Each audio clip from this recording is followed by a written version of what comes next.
प्रदेश में अगले 4 महीने में विधानसभा चुनाव का बिगुल बजने वाला है। मौजूदा वक्त में प्रदेश में कांग्रेस शासित गहलोत सरकार है और सरकार का दावा है कि वो प्रदेश की सत्ता परिवर्तन की परिपाटी को तोड़ते हुए सरकार रिपीट करेगी। वहीं बीजेपी प्रदेश की बिगड़ी कानून व्यवस्था के सहारे सत्ता में वापसी की उम्मीदें संजो रही है। दो राजनीतिक दलों की सत्ता में वापसी के बीच चर्चा है कि अगर दोनों ही दलों में से किसी की भी सत्ता में वापसी होती है तो मुख्यमंत्री कौन बनेगा।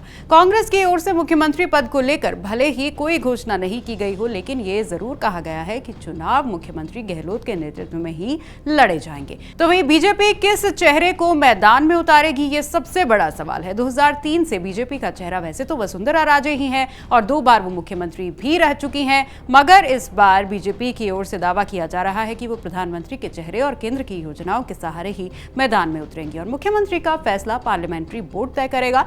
मगर इसी बीच अब जब प्रधानमंत्री मोदी ने राजस्थान का मोर्चा संभाल लिया है तो चर्चा इस बात को लेकर होने लगी है कि क्या सीएम गहलोत का कद बढ़ने वाला है। लोग आए, 2 लाख की बातें कर रहे थे, 2 लाख लोग आएंगे, 15-30 लोग आए थे। वसुंधरा क्यों नहीं है वहाँ पर? उसको कोई छिपा रखा है, तो 2 बार मुख्यमंत्री रही है। लाओ आगे उसको। अगर मुकाबला तुमसे मुकाबला होगा नहीं, तुमसे मुकाबला नहीं होने वाला। तुम कहते तो मोदी के चेहरा होगा। अरे मोदी प्रधानमंत्री भाई, चुनाव तो हो रहा है राजस्थान की विधानसभा का, तुम्हें मोदी का चेहरा आगे जाना है। इतने नाजोगे हो तुम लोग, नाजोगे मतलब तुम नाकाबिल हो, तो तुम कहते हो मोदी के चेहरे पे रहने लगे हम लोग। मोदी प्रधानमंत्री, मैं तो प्रधानमंत्री हूँ नहीं। अब सीएम गहलोत के इस जवाब के बाद राजस्थान की सड़कों से लेकर सोशल मीडिया तक सवाल हो रहे हैं कि आखिर सीएम के इस बयान के सियासी मायने क्या हैं।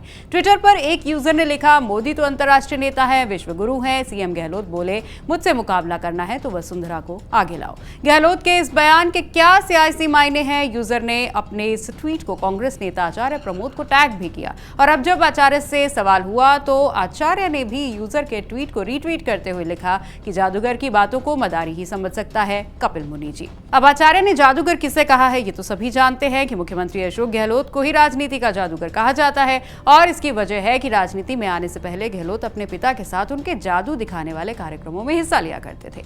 ये बात खुद मुख्यमंत्री अशोक गहलोत कई मौकों पर स्वीकार भी कर चुके हैं।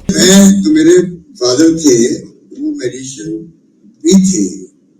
वैसे वो मेडिसिन कर ही नहीं थे, वो मुझ पर चेयरमैन थे, वहां मुझ पर वापस हो गए।